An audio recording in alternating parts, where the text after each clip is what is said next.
Welcome to the channel, guys. That's enough of that. Don't want you seeing too much. So we have nearly finished Project 90. In this episode, we've got something really good to show you.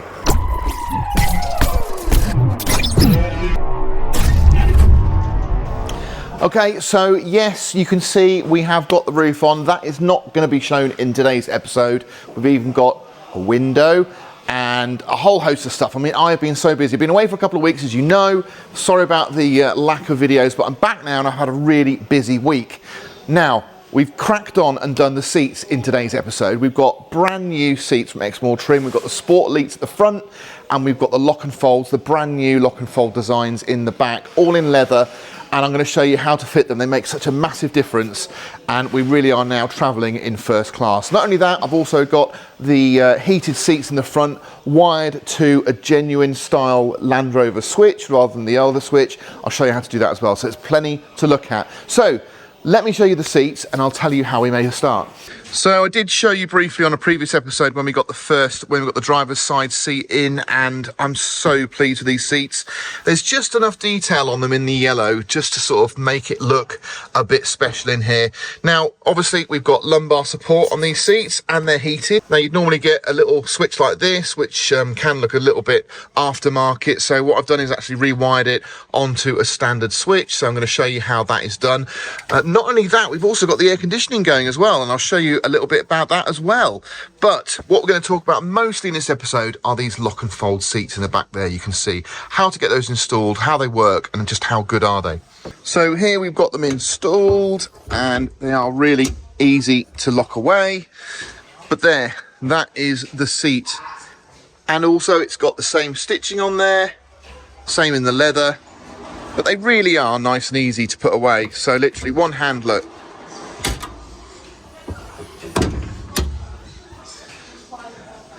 Completely free space underneath, and they are easy to fit. So the key thing on these is you've got to get them marked out, and I'm going to show you how to do that now.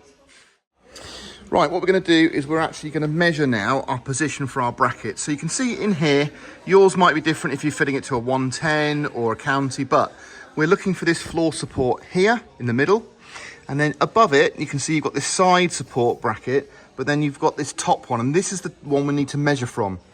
So we need to take a measurement from the middle of this all the way to the back. Now you'll notice here we've got a shield, a plastic shield in ours, so don't measure it to that because that's not the back of the vehicle. You have to lift that up and go right to the back panel. Can you see this flanged piece here? It actually touches at the top here. It's pretty much in the middle of this support beam. So I've taken my line off that, basically that bit there, because it lines up with the top, down to the back, and it's 53 centimeters. So we now need to go on the inside. This is the back of the vehicle here, not this piece here. So you take it from there all the way to 53, and we'll mark it there. Okay, it's my first day back, so you have to give me a bit of a break. I've changed these 3 times now to get them orientated right. I think the way to make sure you've got everything correct is, if you look at the instructions, the Exmoor Trim logo is on the outside and it's readable, and the catches, these catches here, need to be at the back of the vehicle, at the rear. So they open up like this. Okay.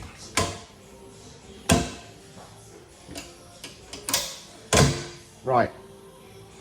That is how it fits. So you can see how it was a little bit confusing to see how they go in, but that is how they sit. So you want the catches here. So when they come in the box, they're actually all folded up and compressed. So stretch it out the way it's supposed to be. Just watch your fingers, because these are finger traps. Now it says here that each side of that mark should be 185 to the bracket of the seat frame, which is 370. However, our seat frame brackets are actually 360 wide. I'm going to ignore their instructions, I'm afraid, and it should be 180, not 185, from this support bracket here on the outside of the frame where the bolt goes into. The whole 185 thing, I think, is pointless, because you just need to make sure you know where the middle of this bracket is, which is there, and line it up with the mark. So that's what I've done. And if you want to know, from this piece here backwards, It is 305 millimeters. That might help you do it a bit quicker. So 305 to the back there. Let's just double check that if I'm going to publish that. Yep, 305. Okay, so we've got 6 holes we need to mark. We've got this one, this one, this one, and the same on the other side. There we go. So we've got our 1, 2, 3, 4, 5, 6 holes there, you can see. So we've got 1, 2, 3, 4. We're going to do 3mm pilot holes first. Now, obviously, you want to make sure you've got nothing under there, so you're drilling into the floor bed, which is just over the chassis rail. So you could have pipework or cables on the top of that chassis rail. So you want to make sure that they're cleared out of the way before you do some drilling. Certainly on the fuel tank side, because there could be a fuel pipe sat there. So just don't go in too deep, and make sure you clear that space before you do your drilling. Off camera, I actually cut little sections of the carpet out. I just use a knife and cut a square hole, and that obviously gives us more, because you get tangled up the drill bit. You can see here, look, you get the fluff off the carpet, it melts, and it's just not a nice thing to deal with. So, and I've also got behind there, if you remember, we've got Dynamat. So make sure you get that out of the way. For my 12mm, I'm going to use a step drill. So this steps down, just might be a bit easier, and it's a really good metal as well. It cuts really nicely, and it's got a 12 at the end, so we'll go all the way through on that one.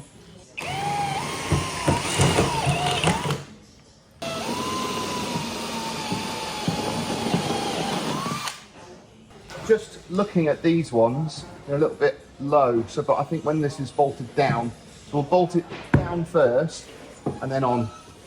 So one thing I wasn't expecting to come with the kit was seat belts, but I suppose that's a nice touch. Now these, I think we put those on later. All our fixings are there, and these are our spreader plates. So obviously we've got spreader plates to spread the weight and make it secure inside. And these are M10s, so we should get a little wiggle room from those 12mm holes. These are for the base. Now they are captive, so you're going to need somebody else to hold that in place while we put the bolts in. Not a problem. And then we've got the 2 back ones. Now it says do the back ones first, but I actually want to do the bottom ones first. So pull it down a bit to line those up, just make sure it's all nice and tight, because I've got the carpet in place. So we just got a little bit of help, and you can see there, look, we've got our spreader plates there, captive, so they're started. So I'm going to pull those in now, and then we'll get lined up for the ones at the top. So I think you can agree everything's been pretty simple up to this point. So what we have to do now is drop the seat base and actually drill these 4 anchor points on the base. So lower it down and lock it into position. Like that.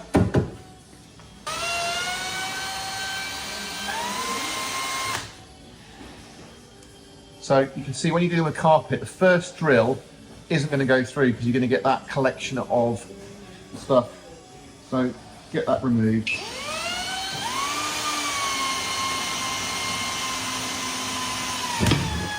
And then you're good to go. Right, okay, so now we're going to have to do our drill through. You don't want to damage the paint on this either, so I can't go too far deep with this. But if we go from underneath, it might be better. So we'll try that. Right, that was definitely so much easier going from underneath. But you can see I have got a collection of crap now on my drill bit.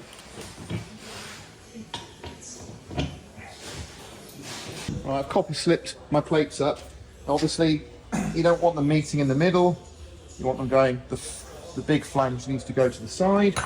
So we'll do one at a time here.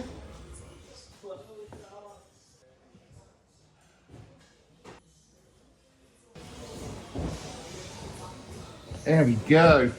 So what's interesting as well is the design of these hinges is very reminiscent to the actual exterior hinges we've got, because it's all Exmoor trim. So I think that's just nice to keep the flow of design going through the vehicle. But these are solid steel, so they are really, really strong. Now, I've fitted lock and fold seats sort of towards the sort of mid 2010 time, and the design has changed completely because they used to have a drop-down bracket that locked into the floor.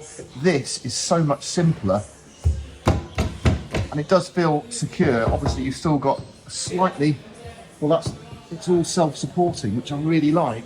So I think we're virtually there. We now just got to get our seat in position.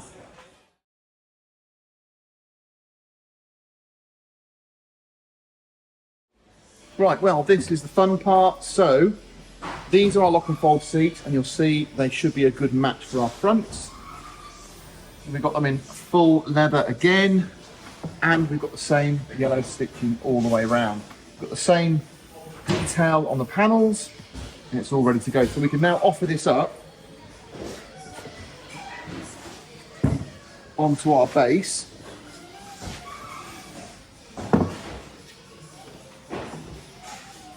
Now, they're not the widest of seats, if I'm honest, but they're adequate. They're very similar to the sort of style of seats you get in the back of a, I don't know, a 7-seater Discovery. So, you know, they're going to be comfortable. They're occasional use or for younger people. And if you've got younger kids, they are absolutely ideal. Now, they are handed because they've got this control lever here, obviously recline. So that goes on the inside of the vehicle, so they're both next to each other. So yeah, let's get this offered up and see what it looks like. Don't want to scratch anything if I can help it.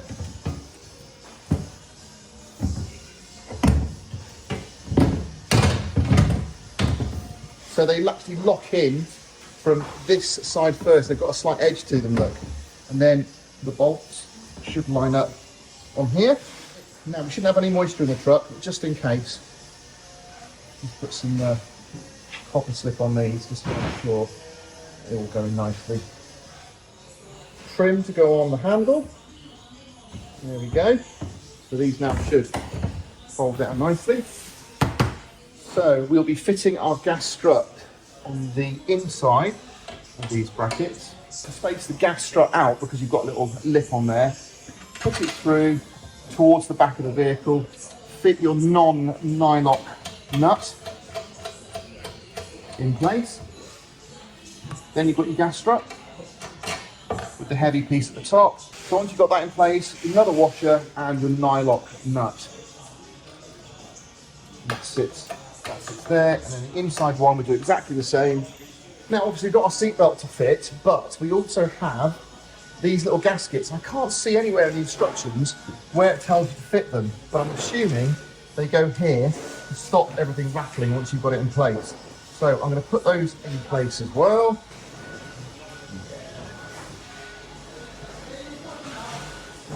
And that rubber should just take out the rattle when they're down. Right, well, we'll have a better look at these when I've got everything installed, but that is the first one in. It doesn't rattle too much once it's in. I mean, you're going to get a bit of movement there, but what you've got to remember is the whole mechanism is locked with just one of these catches, so everything is hinged on that, and that has to have a little bit of movement. So you're going to get a little tiny bit of vibration, but down.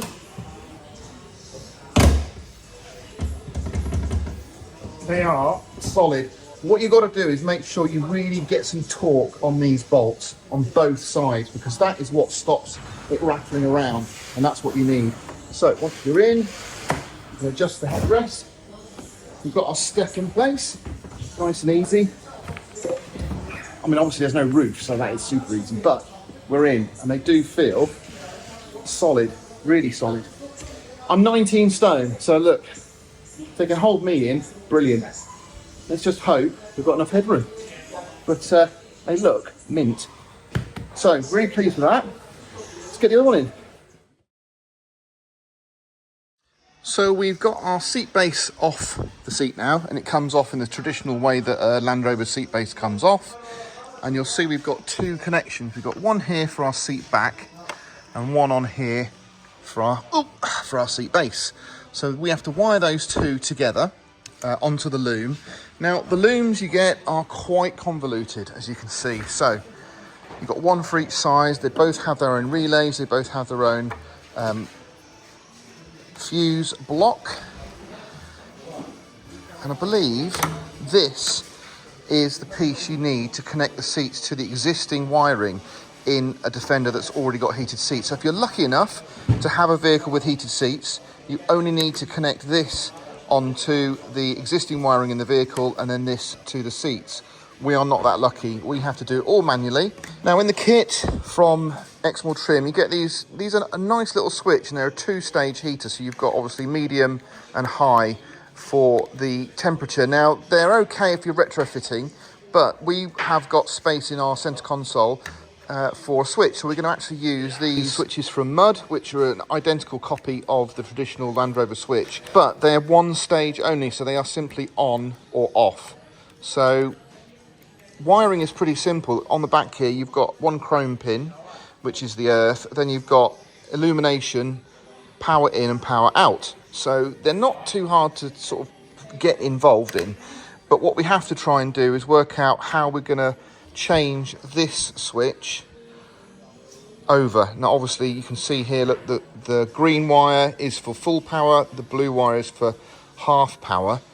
I don't think we want to fit it with full power. I think we're going to set it as half power in case you just want to leave them on and keep them on, because I know that they are really hot, and if you have them on they just get super hot, you turn them off and that's it. Whereas if you have them on a nice medium setting, you can leave them on for a lot longer. So I think that's what we're going to go for.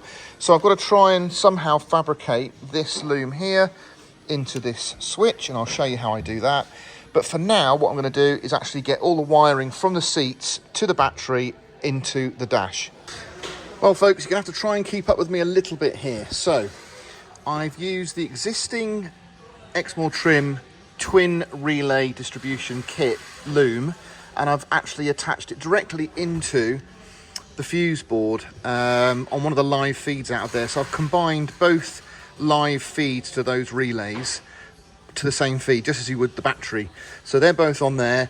I've then run an earth cable through here onto our bulkhead, so we've earthed, which means that these now work. Now I've got the original switches on here that you get with the seats. So if I put the ignition on, so with the ignition on, you can see here they light up. So that's medium. Oh, and that's hot. So I need to find out which one's which, because there's no indication. So I'm going to sit here for a minute and see which one gets warm. Once I know that, I've actually got my 2 light illumination wires for our new switches. So these are our new switches, and we're going to do an earth onto there, and then one of these, which I'll tell you in a minute which one it is for the illumination. So this is coming off this illumination wire here. It's the orange and red one. It's the same all throughout the vehicle, because this plug is redundant. Don't use that. I think it's for a rear wiper or something. I've cut it off enough so I can get it reattached if we want to put a rear wiper on there, but I've used that one because it's free. Now I should just be able to offer these through the holes in my surround there for the stereo, for the Stinger 10 and all the buttons, and get everything reinstalled, which I hope finally will be the last time I have to do this. Get it installed, and then I'm going to push these through the holes where on the thing there where we actually get the buttons, and then I'm going to try and rewire them from there. So give me a couple of minutes. Going to get this all put back together while I wait for my seats to warm up. Okay, let's explain a little bit about the wiring. So as I said before, this red wire here is for the illumination, which means that when you've got it switched on, this little button, so basically when you've got the lights on, you can just see in there it's green, and the lights off it's not. So that's how you do that bit. Then we have 3 main wires in here, a green, a red and a blue. So red is power in, and then the green and the blue share power. In other words, what they do is they amplify the signal to the heated elements, so they work in tandem. And then you've got this little tiny black one here, which is the earth. So on the end, pin number 1, I've got my earth, and that's on the chrome pin. Then I've got green. Then I've got my illumination feed, and then I've got my constant 12 volt feed, ignition live that is. And what that means is when we activate this switch, everything does work, but we only get half the power. We get it on medium power. Now I've got my thermostat here, and I've checked. There's no difference to the temperature the seat gets to whether you've got the green or the blue installed. It doesn't make any difference, because obviously they have to be connected. They both have to be feeding it. Right, I've been sat in here a while. Let's have a look. 28. So that is a really nice 25, 27. There we go. And we're still at 20 on the other one. So now we know this is all working, we can get that pushed back into its hole. And there we go. Now I know I'm spoiling it for you a bit by showing you bits and pieces that won't be featuring this episode, but I've just been so busy cracking on and getting the work done, and it's just all gone really well. I think actually by next week this is going to be finished and ready to go to the dyno. So we had a guy come and do the air conditioning for us on site. It needed 600 grams, I believe it is, of the coolant that you use for the air conditioning system. It went straight in. He said it was holding really good vacuum and he got it installed and it works brilliantly. So really pleased with that, because I thought that could be a bit of a mission to get sorted. Now the one little tiny niggle I have on these seats is at the moment, and bearing in mind this is something we can address, at the moment they do rattle a little tiny bit, and that's because the whole locking mechanism relies on the tolerances of this little bar in here and the catch, and obviously there has to be some movement, otherwise it wouldn't release. So what we're going to do is just offer up, I think, a little support that goes at the back here that will put some pressure on it, hold it forwards, and then you're not going to get any noise. So we'll cover that in a future episode. Once I've got the sides in, the internal sides and the headliner, we'll start addressing all these little snags, getting everything ticked off, and then hopefully she'll be ready. So thanks very much for waiting for another video. This is it, and we've got quite a few coming out next week. We'll try and do a full-length feature video on the whole transformation soon. But if you've enjoyed this, then thanks very much for watching. Please give me a thumbs up if you liked it. Do subscribe, and I'll catch you on the next one.